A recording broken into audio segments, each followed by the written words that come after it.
দিয়ে এই টাইপের টেক্সট কিভাবে করবেন সেটা আজকে দেখাবো। এখানে লেখা আছে ইঞ্জিনিয়ার মমিন আহমেদ, খুব সহজভাবে বোঝানোর চেষ্টা করব। সর্বপ্রথম আপনি এই শেপটা ড্র করবেন। ড্র করার পর এখান থেকে কিবোর্ড থেকে প্রেস করবেন, ARC টি দিবেন, জাস্ট ক্লিক করবেন। এই শেপে একটা ক্লিকের কাজ। ক্লিক করে এখান থেকে আমরা টেক্সট হাইটটা 5 ইঞ্চি দিব। অফসেট ফ্রম এখান থেকে 2 দিব, 2 ইঞ্চি, এটা 5 ইঞ্চি। এখন এখানে টেক্সট আপনি কি লিখতে চাচ্ছেন, আমি এখানে লিখবো, আমার নামটাই লিখবো, ইঞ্জিনিয়ার মমিন আহমেদ স্পেস মমিন আহমেদ, জাস্ট ওকে দিবেন। এখন আমরা এই শেপটা কপি করব। কপি করার পর সিপি লিখে এন্টার।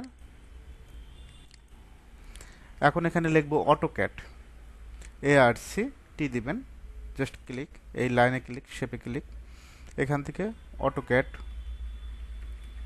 2D and 3D,